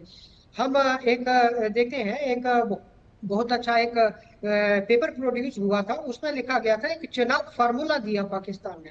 चेनाब फार्मूला क्या था कि चेनाब रिवर के उस साइड के जितने भी इलाके हैं वो सारे इलाके पाकिस्तान को सौंपे जाएंगे और जम्मू का जो डोडा डिस्ट्रिक्ट है और रियासी का कुछ हिस्सा जो है वो पाकिस्तान को सौंपा जाएगा। तो सोचिए कि हमने किस स्तर पे बातें की है और कहां पर हमने नेशनल इंटरेस्ट को ताक पे रख के बात की है। और आप सोचिए कि सिर्फ हमने समझौता नहीं किया, 80 करोड़ रुपया 1960 में हम दे रहे हैं। अगर आप उसकी कॉस्ट आज की डेट में निकालें तो वो कितने हजारों करोड़ रुपया बनता है।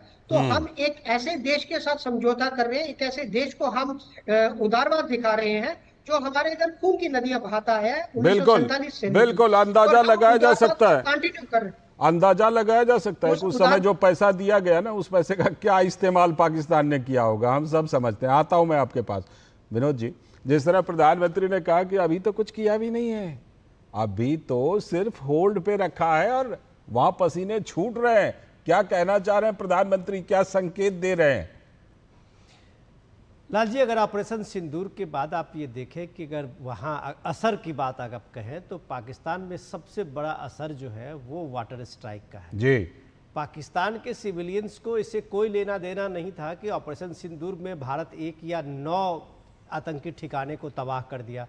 जैश से लेके लश्कर तैयबा के जो मरकज थे वो आज एकदम धूल चाट रहा है। अभी आपने देखा होगा कि सैटेलाइट की जो नई तस्वीर आ रही है वो और खुलासा करता है। पाकिस्तान के कई एयर बेस उड़ा दिए गए। लेकिन लोगों को जब ये इंडस वाटर ट्रीटी पे ये जो जल का पहाड़ का है भारत का संकल्प, ये लोगों को उससे ज्यादा चोट किया है। बिल्कुल ये चोट किया है। इसका आप नतीजा देख रहे हैं कि सिंध में जिस तरह से लोग एक छोटा सा ग्रीन प्रोजेक्ट बनाने की जो जनरल ने कोशिश की थी उसको रोकने के लिए आप सोचिए कि 2 लोगों की वहां मौत हो गई और लगातार कई दिन से झड़प चल रही है। मंत्री के घर फूंक दिए गए। तो अब सवाल है कि आप इस इंटेंसिटी को समझ सकते हैं कि इंडस वाटर ट्रीटी एक सिंध के लिए हो, पंजाब के लिए, पख्तूनख्वा के लिए हो, उसके लिए कितना इंपॉर्टेंट है। अब इस बात को समझने की जरूरत है जो प्राइम मिनिस्टर मोदी गुजरात के गांधीनगर में कल लोगों के बीच में एक प्रोग्राम में बता रहे थे। ये समझने की जरूरत है कि मुझे भी याद है कि वुलर लेक की बात अगर आप करें, कश्मीर का वुलर लेक जो है वो दुनिया का सबसे बड़ा, एशिया का तो कम से कम सबसे बड़ा लेक है जी। लेकिन अब उसकी हालत आप देखें कि हजारों किलोमीटर का जो फैला हुआ वुलर लेक था जी, वो सिमट गया है चंद किलोमीटर में। बिल्कुल, क्योंकि वो उसका कभी डीसिल्टिंग नहीं हुआ जी। अब हम गांव में कभी जाते हैं तो आप देखे होंगे कि पोखरों का, तालाबों का, कुओं का उसको भी साल में लोग एक बार से सिल्टिंग को हटाते हैं, मिट्टी गाद को हटाते हैं, झाड़ाई ताकि सफाई करते हैं उसकी, बारिश के बाद उसमें पानी आ सके। हाँ। लेकिन ये ऐसी कौन सी संधि थी कि आपके जितने भी प्रोजेक्ट उस समय से बने और उसके बाद के दशक में बने हैं, डैम प्रोजेक्ट बने हैं, उस डैम को जो आपके लिए बड़ा जलाशय का काम करता है, उसके आप सिल्ट भी नहीं हटा सकते थे। उसके जो नीचे का गेट है, हर बड़े प्रोजेक्ट में जो हाइड्रो इलेक्ट्रिक पावर प्रोजेक्ट सब में बना हुआ बांध है, तो वो एक बार डिसिल्ट करने के लिए सारे मिट्टी और गाद जो है नदियों का वो हटाते हैं। बिल्कुल, ये पिछले 60 साल से नहीं हटाया गया जी। तो यही प्राइम मिनिस्टर मोदी कह रहे थे कि ऐसा उदार संधि दुनिया ने कहीं नहीं देखा, कहीं नहीं देखा। बिल्कुल। और हम इस उदार संधि के बावजूद हमारे हालत ये थी कि आप ये देखिए कि अभी ये कुछ आतंकी समूह पाकिस्तान से आया और हमें मजहब पूछ के हमें, हमारे बच्चों को, हमारे लोगों को वहां गोली मार रहा है। बिल्कुल। तो ऐसा मुझे नहीं लगता है किसी दुनिया के किसी देश में एक अपर रिच का, जो अपर लेवल का जो नदियों का ये है जी, वो अपर स्ट्रीम के देश लोअर स्ट्रीम के नदी देश वाले देश से ऐसी समझौता करता है मानो उसका उस पानी पे कोई सरोकार नहीं है। बिल्कुल, ये भी अपने आप में अनोखा था। अनोखा था ये समझौता, अनोखा समझौता था। डॉक्टर गणेश मल्होत्रा जी, ये उदार समझौता था या फिर ये भारत और खासतौर पर कश्मीर के लिए और कश्मीरियों के लिए प्रहार समझौता था? क्योंकि जिस तरह समझौता रद्द करने के बाद वहां के मुख्यमंत्री उमर अब्दुल्ला ने इसका स्वागत किया है, ऐसा लगता है कि कश्मीर और कश्मीरियों के हक को पाकिस्तान ने इस समझौते के साथ मारने का काम किया और उसको उस समय इस हक को मारने दिया गया। समझ में तो यही बात आती है इस समझौते के जरिए।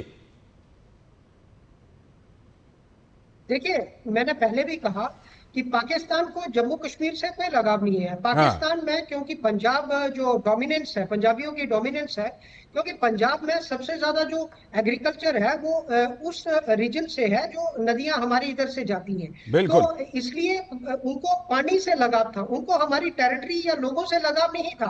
और हम बार बार ये कहते आए हैं और 2002 की असेंबली में एक रेजोल्यूशन पास हो चुका है कि हमें इस इंडस वाटर ट्रीटी को रिव्यू करना चाहिए। आप सोचिए कि पाकिस्तान कह रहा है कि आप जम्मू कश्मीर को रखिए, पर चेनाब के उस पार का जितना भी इलाका है वो हमें दे दिए। चेनाब फार्मूला जो बातचीत में आया, जिसे हम ट्रैक टू डिप्लोमेसी कहते हैं और पूरे दुनिया में उसको सेलिब्रेट किया जाता है कि ट्रैक टू डिप्लोमेसी हमने की, पर हम उसमें सब कुछ सरेंडर करने को तैयार थे। अब देखिए, आने वाले समय में पाकिस्तान के लिए और भी मुश्किलें बढ़ती जा रही हैं। अभी पिछले दिनों एक न्यूज आई है कि तालिबान जो गवर्नमेंट है अफगानिस्तान की, अफगानिस्तान में एक कुनार रिवर है, कुनार रिवर पे वो एक डैम बनाने की सोच रहे हैं। अगर वो डैम तो फिर डबल मार पड़ेगी। लगभग 20% पानी जो है उसका ये तो पूरा डबल मार फिर पाकिस्तान के ऊपर पड़ेगा। फरवरी 2021 में भारत ने एक समझौता किया था अफगानिस्तान के साथ शाहतूत डैम को बनाने का। उससे पहले हम एक Salma India friendship Afghanistan friendship dam बना चुके हैं। शाहतूत डैम बनाने को का प्रोजेक्ट साइन हुआ था, पर तालिबान गवर्नमेंट आ गई थी तो उसके बाद वो प्रोजेक्ट ठंडे बस्ते में चला गया था। अभी पिछले दिनों हमारे जो विदेश मंत्री हैं डॉक्टर जयशंकर, उन्होंने बातचीत की है तालिबान सरकार से कि हम उस प्रोजेक्ट को दोबारा फंडिंग करने के लिए सोच रहे हैं। तो पाकिस्तान को इधर से तो मार पड़ेगी, उधर से भी मार पड़ेगी, दोनों तरफ से मार पड़ेगी। पाकिस्तान का जो पाकिस्तान के जो दो सोर्सेस है वो एक इंडिया है और एक अफगानिस्तान का है। पाकिस्तान की अपनी कोई रिवर नहीं है। दोनों जितनी भी रिवर्स उधर आती हैं वो इंडिया से आती हैं या अफगानिस्तान से आती हैं। बिल्कुल, तो ये गलत रास्ते पर, ठीक है, गलत रास्ते पर चलने से पहले पाकिस्तान को सोच लेना चाहिए था कि कहां पर उसका जो है ना उसकी कुंजी है।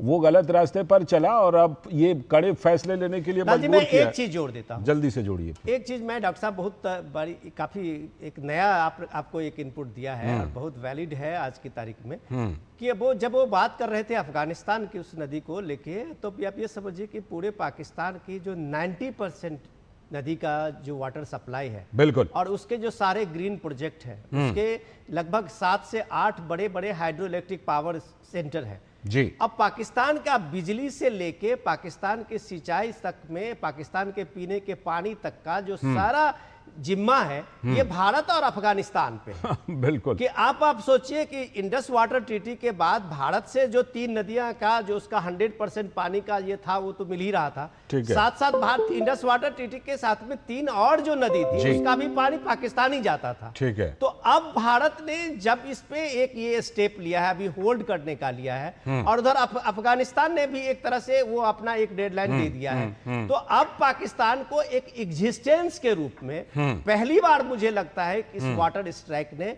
पाकिस्तान के एग्जिस्टेंस पे सवाल कर दिया। बिल्कुल। अब जो लोग अब तक कश्मीर के नैरेटिव्स को लेके दुनिया में अपना अलग अलग ये रुख बनाते थे, ठीक है, आज उन्हें पानी के नाम पे घुटने टेक रहे हैं। बिल्कुल, ये घुटने टेक रहे हैं और गला सूख रहा है। और अब तो जो नीति है ना, जो गलत नीति, बुरे काम का बुरा नतीजा, अब दिन में तारे नजर आएंगे, पाकिस्तान को आने शुरू हो गए हैं। बहुत बहुत शुक्रिया डॉक्टर गणेश मल्होत्रा जी जुड़ने के लिए और लोगों को बारीकियां समझाने के लिए कि क्या कुछ सिंधु जल समझौते में खास तौर पर था।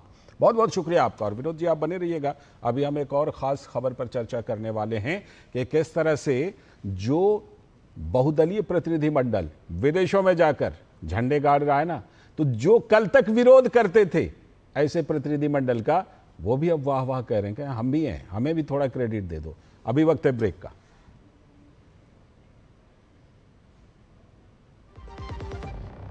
मध्य प्रदेश में स्वयं सहायता समूह की आदिवासी बहनों से मिलना हुआ।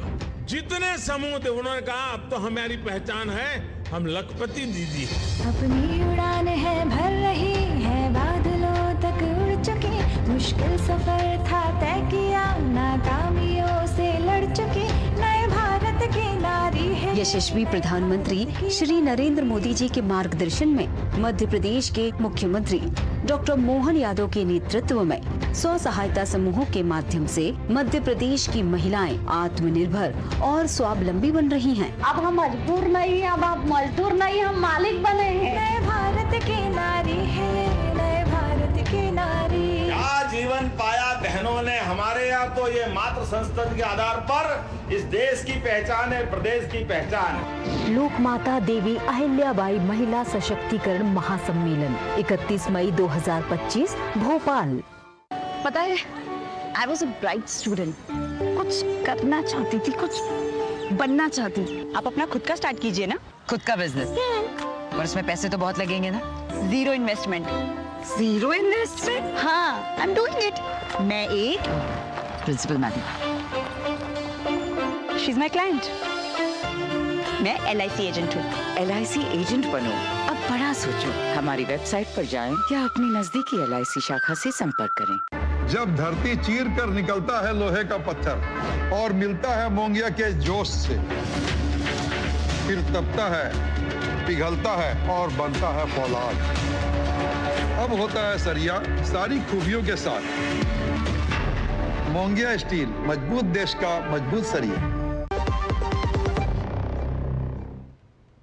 स्वागत है ब्रेक के बाद। अब हम खास चर्चा करेंगे खास मेहमानों के साथ, और वो चर्चा आज हमारी होने वाली है कि ग्लोबल मिशन पर भारत है, तो कल तक जो विरोध कर रहे थे वो कह रहे हैं अब हम भी हैं, थोड़ा क्रेडिट हमें भी दे दो।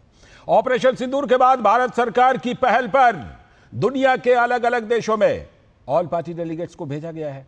अमेरिका, ब्रिटेन, अफ्रीकी देश और गल्फ देशों में यानी खाड़ी देशों में भारतीय प्रतिनिधि आतंकवाद के मुद्दे पर पाकिस्तान को बेनकाब कर रहे हैं। इसी क्रम में भारतीय प्रतिनिधि पनामा पहुंचे। शशि थरूर ने वहां सांसदों को संबोधित करते हुए कहा कि 7 मई को ऑपरेशन सिंदूर तभी शुरू हुआ जब भारत ने इंतजार किया कि पाकिस्तान की हुकूमत आतंकियों के खिलाफ खुद कोई कार्रवाई करेगी। आतंकवाद पर भारत का पक्ष रखने के लिए ग्लोबल आउटरीच प्रोग्राम में सभी प्रतिनिधियों ने अपनी अलग अलग राजनीतिक पृष्ठभूमि और अलग राज्यों के होने के बावजूद राष्ट्रीय उद्देश्य को सबसे अहम माना। तो वरिष्ठ बीजेपी नेता रविशंकर प्रसाद फ्रांस में पाकिस्तान प्रायोजित आतंकवाद की लड़ाई में लोकतांत्रिक दुनिया को एक स्वर में बोलने की जरूरत पर बल दे रहे हैं, लेकिन देश में भारतीय प्रतिनिधि के ग्लोबल मिशन पर क्रेडिट लेने की सियासत भी अब सामने आ रही है। कांग्रेस का रुख पहले क्या था कि भारतीय प्रतिनिधि को विदेश भेजे जाने पर साफ नहीं था कांग्रेस का रुख, लेकिन अब कांग्रेस नेता पवन खेड़ा अब कह रहे हैं कि प्रतिनिधिमंडल में शामिल विपक्षी सांसद सत्ता पक्ष के नेताओं से ज्यादा मजबूती से भारत का पक्ष रख रहे हैं। कांग्रेस पार्टी भारत सरकार की विदेश नीति की निंदा कर रही थी। सत्ता पक्ष के एक सांसद विदेश से भी अनर्गल बयान दे रहे हैं। सवाल यह है कि सांसद शशि थरूर के शानदार तरीके से भारत के पक्ष रखने पर लोग तारीफ कर रहे हैं, लेकिन उन्हें तो कांग्रेस भेजना ही नहीं चाहती थी। कांग्रेस पार्टी क्यों मनीष तिवारी, सलमान खुर्शीद, शशि थरूर की जगह गौरव गोगोई, नासिर हुसैन और अमरिंदर सिंह राजा को भेजने पर अड़ी हुई थी? क्यों सरकार को अनुभवी लोगों का नाम देना पड़ा अपनी तरफ से? ऑपरेशन सिंदूर के बाद भारत ने आतंकवाद के खिलाफ अपने रुख को दुनिया के सामने रखने की एक ऐतिहासिक पहल की है। यह पहला कूटनीतिक प्रयास है जिसमें भारत के सांसद, वरिष्ठ अधिकारी, फॉर्मर डिप्लोमेट्स, इनकी टीम मजबूती से दुनिया के सामने भारत का पक्ष रखने में कामयाब हुई है। तो भारत की ओर से विश्व के विभिन्न देशों में गए प्रतिनिधि पाकिस्तान को बेनकाब किस तरह कर रहे हैं, देखिए जरा। Our Prime Minister has made it very clear. Operation Sindoor was necessary because these terrorists came and wiped the Sindoor off the foreheads of 26 women by depriving them of their husbands and their married lives. In fact, there were some women who cried out, "The terrorists kill me too." And they said, "No, go back, tell what happened to you." We heard their cries, and India decided that the color of the sindoor, that vermilion color on the forehead of our women, will also match the color of the blood of the killers, the perpetrators, the attackers. All political parties stand together because we represent the people of our nation, which are anguished by what has happened in our soil recently. And we thank Greece for standing with us and condemning terrorism. India has made its stand very clear that we have a zero tolerance policy against terrorism. और जो प्रधानमंत्री मोदी जी ने कहा है, तो talk and terror can't go together, trade and terror can't go together, and blood and water can't flow together. You have high-ranking Pakistani military generals, officials attending funeral meets of labeled terrorists. Where else do you see this? I mean, what else can we offer you as evidence? We have diversity in languages, diversity in religion, diversity in the regions of India we come from, the political parties we represent, but the very first message India is giving to the world is when it comes to matters of national importance, national security, we are one and we speak in one voice. देख रहे हैं, कांग्रेस जो पहले शशि थरूर को भेजने के खिलाफ थी, अब कांग्रेस के नेता पवन खेड़ा कह रहे हैं कि प्रतिनिधिमंडल में तो विपक्ष के नेता मजबूती से भारत के पक्ष को रख रहे हैं। लोग टूरिस्ट अट्रैक्शन स्पॉट्स में जा रहे हैं, दिख रहा है, लोग ट्वीट भी कर रहे हैं, एमपी दिखता है, अलग अलग बैठकें कर रहे हैं, डायस्पोरा से कर रहे हैं, लेकिन वहां भी कांग्रेस के विपक्ष के सांसद क्या कर रहे हैं, कैसे भारत का पक्ष रख रहे हैं, वो आपके सामने है। और विपक्ष की बात कर रहा हूं मैं, सिर्फ कांग्रेस की नहीं, हमारे विपक्ष के और भी साथी जो वहां गए हैं डेलीगेशंस में, बहुत कायदे से, बहुत मजबूती से, they are very effective, more effective than I am afraid the government also. Pawan Khera के सुर बदले, लेकिन उदित राज के नहीं बदले हैं। जरा सुनिए, कांग्रेस के नेता उदित राज ने तो कांग्रेस नेता शशि थरूर पर चमचागिरी का आरोप लगा दिया। शशि थरूर जी बीजेपी के सुपर प्रवक्ता हैं, जो बीजेपी के लोग नहीं कह पा रहे हैं। मोदी जी की चमचागिरी या मोदी जी का गुणगान जितना वो नहीं कर पा रहे हैं, और बीजेपी के लोग उससे ज्यादा शशि थरूर कर रहे हैं। ये कांग्रेस का अंतर्द्वंद्व है, पहले भी दिखा, अब भी दिख रहा है, पवन खेड़ा बनाम उदित राज में भी दिख रहा है। इसी पर आज खास चर्चा करने के लिए हमारे साथ डॉक्टर कौशल कांत मिश्रा जी, भारतीय जनता पार्टी के प्रवक्ता, बहुत बहुत स्वागत। कांग्रेस के नेता विजय कौशिक जी, बहुत बहुत स्वागत विजय जी आपका। और साथ में हमारे सलाहकार संपादक विनोद मिश्र जी भी हमारे साथ जुड़े हुए हैं स्टूडियो से। विनोद जी, ये कांग्रेस का अंतर्द्वंद्व खत्म कब होगा? आप देखें ऑपरेशन सिंदूर से पहले, ऑपरेशन सिंदूर के बाद, बहुदलीय प्रतिनिधिमंडल के पहले, बहुदलीय प्रतिनिधिमंडल के बाद, पवन खेड़ा का रुख, उदित राज का रुख, ये कितने सुर, कितने अंतर्द्वंद्व हैं कांग्रेस के अंदर पूरे मामले पर। लाल जी, हो सकता है कि अभी आपके शो खत्म होने के बाद कांग्रेस की तरफ से ये बयान आए जी कि ये उदित राज का अपना पर्सनल ये बिल्कुल हो सकता है, वो कहे पार्टी का इससे कोई लेना देना नहीं है। ये मुझे तो लगता है विजय जी यहीं पर बोल देंगे ये बात। ये आ सकता है हाँ। कि ये उदित राज का अपना बयान है, इससे पार्टी का कोई लेना देना नहीं है। लेकिन सवाल ये है कि क्या जो उदित राज कह रहे थे और क्या जो अभी पवन खेड़ा साहब कह रहे थे, इन लोगों की मानसिकता वही नहीं है जो पहले थी। ये पूरे भारत के संप्रभुता पे चोट करने वाला एक बड़ा हमला था। और ऐसे लोग और कुछ लोग इसको जो अभी देख रहे हैं कि ये डेलीगेशन जो गई है जी, और उस डेलीगेशन में एक ग्लोबल मिशन पे जो भारत की बात, आतंकवाद के खिलाफ में जो भारत का अभियान है और पाकिस्तान का जो चेहरा है उसको दुनिया के सामने में रख रही है डेलीगेशन, उसको आप किस तरह से एक बना के बता रहे हैं जैसे लगता है उसमें कांग्रेस का एमपी, बीजेपी का एमपी, यहाँ पे कोई बीजेपी कांग्रेस के नहीं है, सब भारत के डेलीगेट्स हैं। ये भारत कब समझेंगे, ये एक बड़ा सवाल इन लीडरों के सामने में है।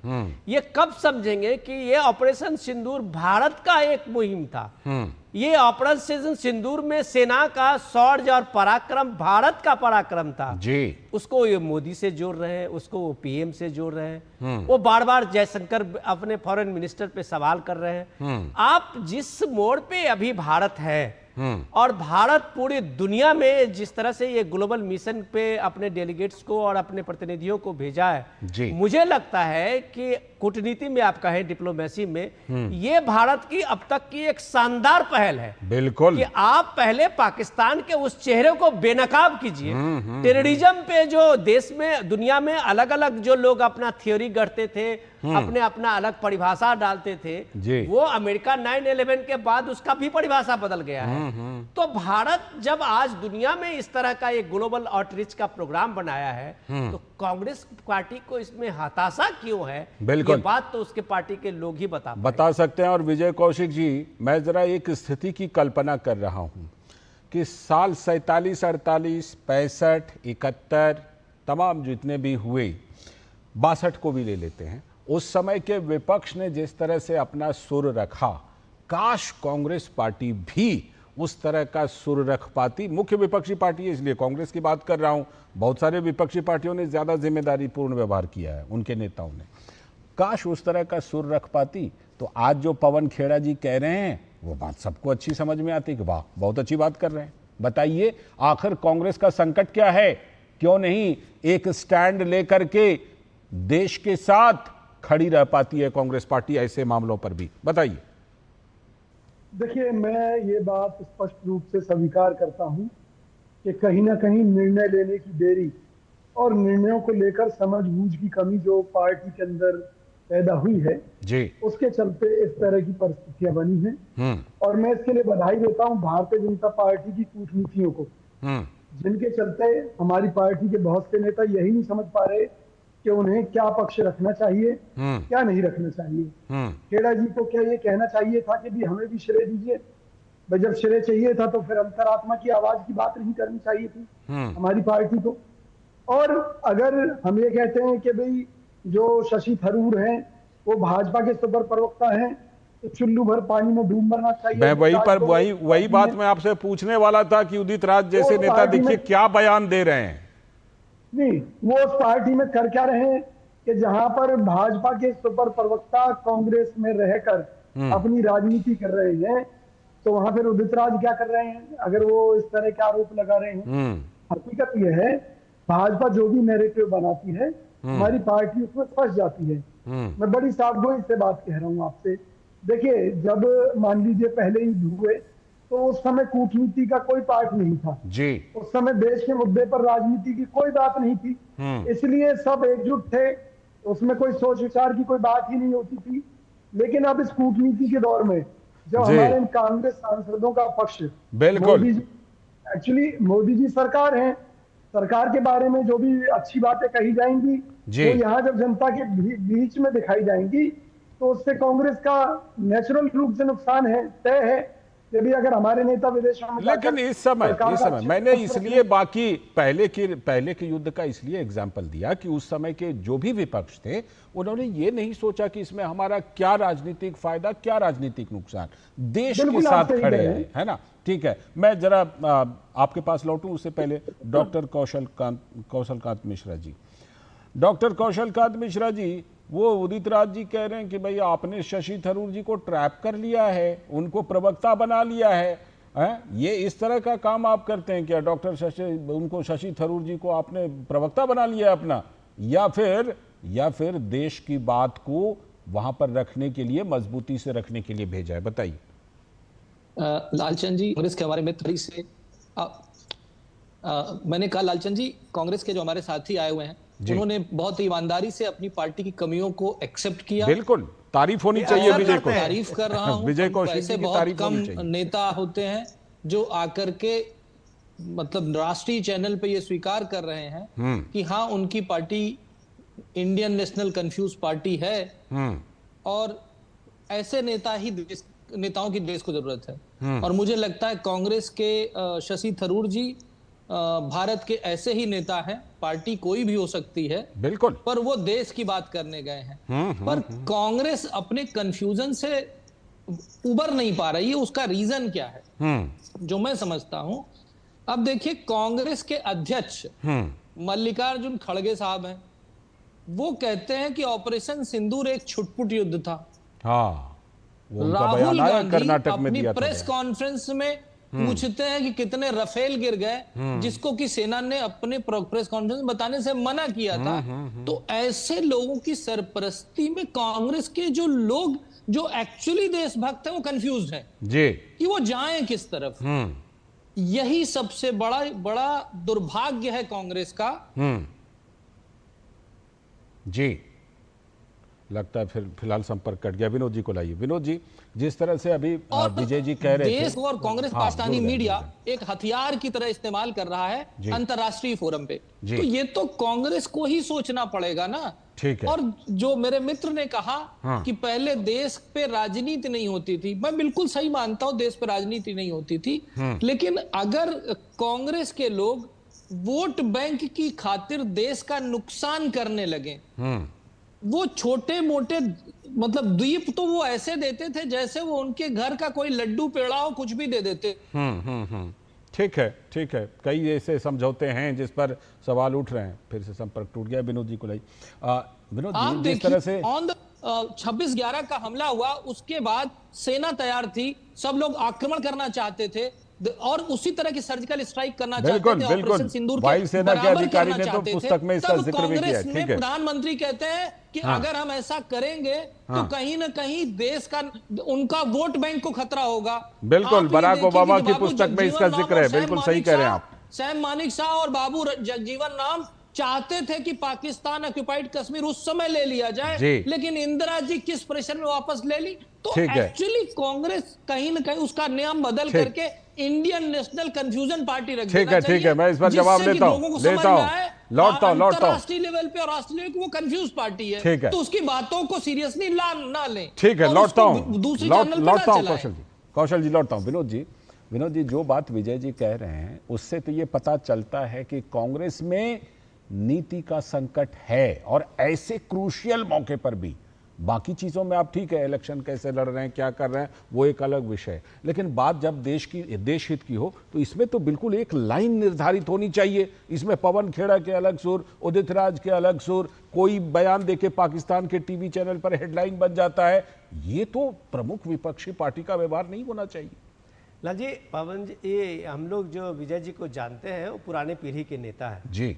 वो उस पीढ़ी के नेता है जब उन्होंने देखा था कि 1971 वार के बाद भारत का पक्ष रखने के लिए इंदिरा जी के अटल बिहारी वाजपेयी को भेजा था।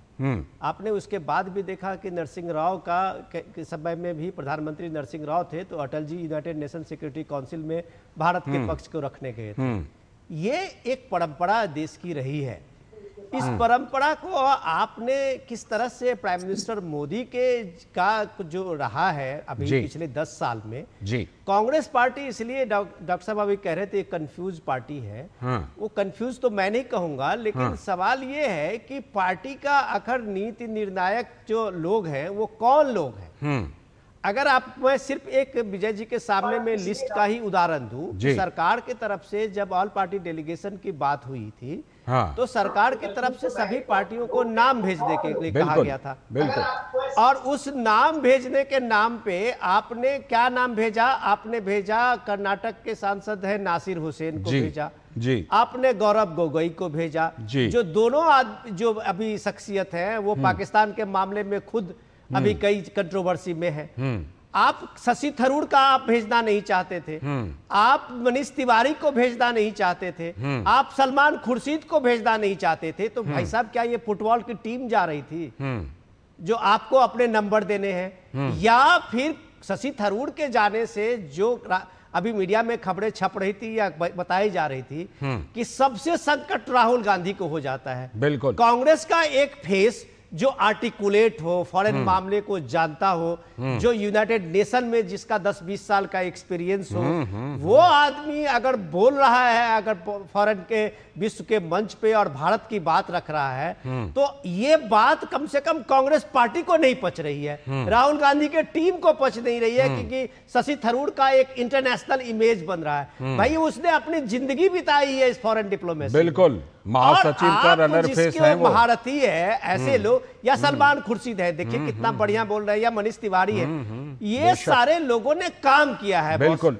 आप सिर्फ काम कोई और करे और नाम आला कमान का हो, ठीक है। इस चक्कर में जो पवन खेड़ा है या बाकी सारे लोग हैं, वो आप एक तरह से कह रहे हैं कि बेड़ा गर्क कर रहे हैं पार्टी का। कि चेहरा अगर टेलीविजन पे किसी का दिखे अपोजिशन में तो सिर्फ राहुल दिखे, उसमें कोई मनीष तिवारी, कोई शशि थरूर और दूसरे कोई ना हो, ये इसकी कवायद है जो आप देश को ताक पे रख। बिल्कुल। और ऐसा व्यवहार करके जब क्रेडिट लेने का होड़ क्रेडिट लेने में शामिल होंगे विजय कौशिक जी, तो क्रेडिट कैसे मिलेगी, बताइए।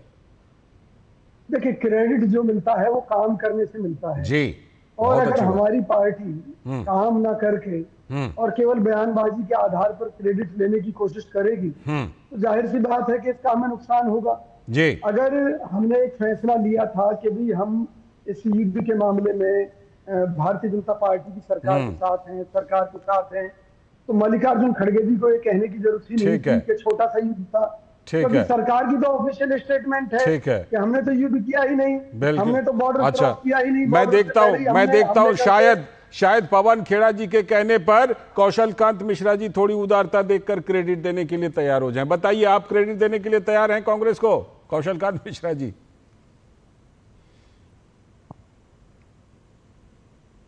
लगता है लालचंद लीडरशिप कुछ संपर्क में दिक्कत आ रही है फिलहाल। बहुत बहुत शुक्रिया डॉक्टर कौशल कांत मिश्रा जी, विजय जी आपका भी और विनोद जी आपका भी जुड़ने के लिए बहुत बहुत शुक्रिया। एक छोटा सा ब्रेक लेते हैं यहाँ पर, और ब्रेक के बाद जब लौटेंगे तब बात करेंगे हिमाचल से। एक बड़ी खबर है कि एक मामले पर सरकार और नौकरशाही में ठन गई है, इस पर करेंगे बात।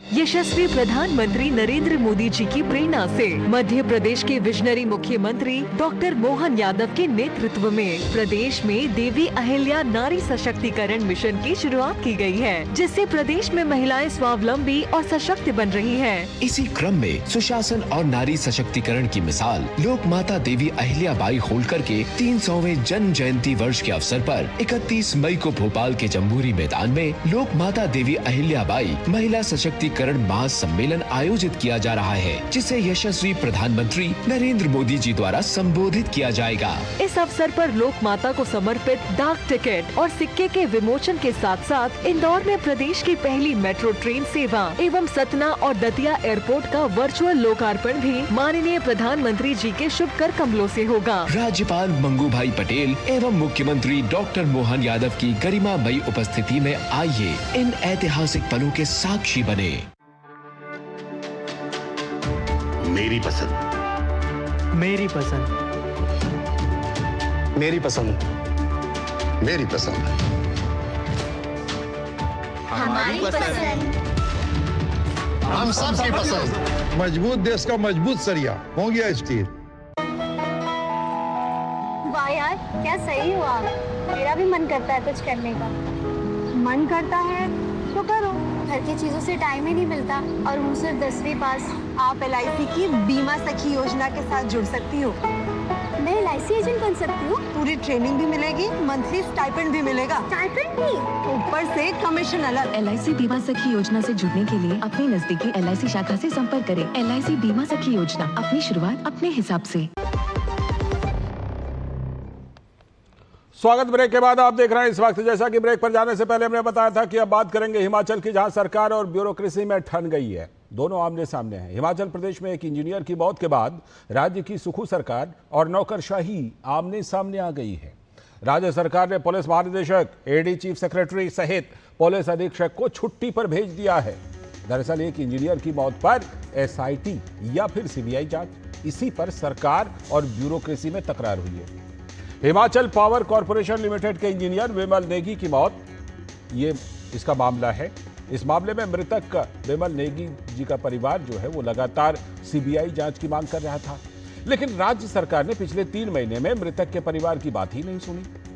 सरकार ने शिमला पुलिस अधीक्षक के जरिए एक SIT का गठन कर दिया और जांच की शुरू कर दी, लेकिन SIT जांच से परिवार, विमल नेगी का परिवार असंतुष्ट था, तो इस मामले की जांच के लिए वो CBI से कराने के लिए हाईकोर्ट चला गया। अब हाईकोर्ट के आदेश के बाद मामला CBI के पास पहुंच गया है।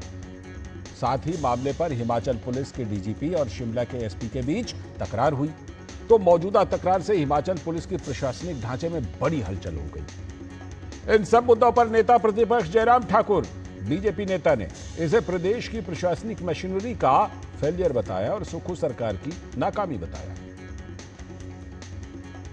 तो जो मृतक इंजीनियर विमल नेगी हैं, उनके परिवार का कहना है कि आत्महत्या की जो बात कही जा रही है उनके द्वारा वो गलत है और मामले की निष्पक्ष जांच होनी चाहिए।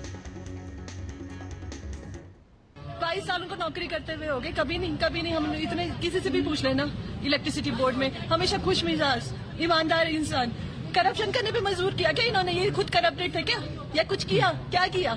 अच्छा खासा यहाँ से टैक्सी लेके गए हैं, टैक्सी वाले से बात की है, ऐसे कैसे सुसाइड कर लेंगे? पिछले दिन वो चौपाल गए हैं, अपने रिलेटिव से मिले, उनसे पूछो, सबसे अच्छे से बात की, अचानक उसको कुछ हो जाएगा। वहीं इस मामले पर मुख्यमंत्री सुखविंदर सिंह सुक्खू का कहना है कि वो अन्याय नहीं होने देंगे। हम आज भी उनके परिवार के साथ हैं, अगर अन्याय होगा फिर भी पूरी सरकार विमल नेगी जी के परिवार के साथ खड़ी होगी। कहीं भी हमको शक होगा, हम उस चीज को जनता की अदालत में उनके परिवार के सामने लाएंगे। लेकिन हिमाचल के पूर्व CM और नेता प्रतिपक्ष BJP नेता जयराम ठाकुर कह रहे हैं कि हाईकोर्ट ने CBI जांच का उचित फैसला लिया है, अब हिमाचल CM को माफी मांगनी चाहिए। हाईकोर्ट के जज ने जिस प्रकार की जो टिप्पणी की है, जो एक फैसला दिया है कि हिमाचल प्रदेश का कोई पुलिस अधिकारी इस जांच में शामिल नहीं होगा, उसके लिए कोई और दोषी नहीं है। उसके लिए अगर दोषी हैं तो आप हैं। हाईकोर्ट के सामने ऐसी बहुत सारी चीज़ें आएगी जिसमें लग रहा है प्राइमा फेसी की जांच को प्रभावित करने की कोशिश हो रही है कुछ अधिकारियों के माध्यम से। ऐसे में हाईकोर्ट ने जो फैसला दिया है वो उचित फैसला है और मैं समझता हूँ कि मुख्यमंत्री जो है इस टिप्पणी के लिए क्षमा मांगे। ये कोर्ट के खिलाफ बहुत गंभीर आरोप है और मुझे पूरा भरोसा है कि कोर्ट भी इसका संज्ञान लेगा।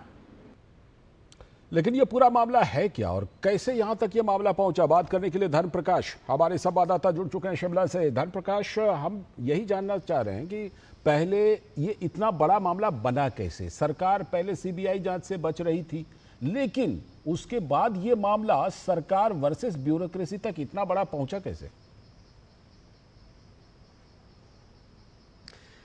बिल्कुल लालचंद, करीब 3 महीने इस पूरे मामले को लेकर हो चुके हैं। 10 मार्च को जब पहली बार विमल नेगी लापता हुए थे, उसके बाद से लेकर परिवार लगातार इस मामले को संदिग्ध बताता रहा है, इस मामले में जांच की मांग करता रहा है।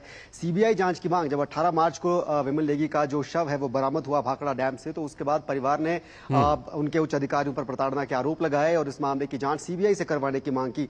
शुरू से ही सरकार इस मामले को CBI में जाने से रोकने की कोशिश करती नजर आती रही है। मुख्यमंत्री बार बार ये दावा करते रहे पब्लिक प्लेटफॉर्म पर भी कि परिवार स्टेट गवर्नमेंट की जो जांच है, जो एसआईटी बनी है, उसकी जांच से संतुष्ट है। और उसी के साथ साथ साइमल्टेनियसली जो परिवार है वो बार बार ये कहता रहा कि स्टेट गवर्नमेंट पे और स्टेट गवर्नमेंट की एसआईटी पे उनको भरोसा नहीं है। आखिरकार परिवार को हाईकोर्ट जाना पड़ा और हाईकोर्ट ने पूरे मामले में सुनवाई के बाद सीबीआई के हवाले ये मामला कर दिया। लेकिन इस बीच जो बड़ा पेच प्रशासनिक और प्रदेश सरकार के अंदर जो व्यवस्था में आया वो ये था कि हिमाचल पुलिस के ही 3-3 अलग-अलग रिपोर्ट, अलग-अलग दावे कोर्ट में सामने आए। एसपी की एसआईटी अलग बात कह रही थी, डीजीपी का हलफनामा अलग बात कह रहा था और जो प्रशासनिक जांच का जिम्मा दिया गया था एसीएस को वो अलग था। तो हाईकोर्ट ने तीनों में जब विरोधाभास पाया तो इस मामले को एकदम से संदिग्ध मानते हुए सीबीआई को सौंप दिया। और दिलचस्प बात यह है कि ये सब पूरा प्रकरण जब चल रहा था तो मुख्यमंत्री खुद दिल्ली में थे नीति आयोग की बैठक के दौरान। यानी कि प्रदेश में पीछे व्यवस्था जो प्रशासनिक तबका है वो उसमें क्या क्या चल रहा है उस बारे में सीएम को जानकारी नहीं थी। सरकार की किरकिरी हुई और सीएम जब वापस आए तो पहला एक्शन उन्होंने यही लिया कि तीनों अधिकारियों को हटा दिया। अब सीबीआई की जांच में इस मामले में बड़े खुलासे होने की जो उम्मीद है वो परिवार को भी जगी है और विपक्ष तो लगातार सरकार को घेरता ही रहा है। बिल्कुल, शुक्रिया धर्म प्रकाश। समय की फिलहाल कमी है, लेकिन एक बात तो बिल्कुल साफ है, समझ में आ रही है कि सुक्खू सरकार ने कहीं ना कहीं इस पूरे मामले की मिस हैंडलिंग की है। बहुत बहुत शुक्रिया फिलहाल आपका। और इसी के साथ आज के इस वक्त में इतना ही। पूरी टीम को दीजिए अनुमति। नमस्कार।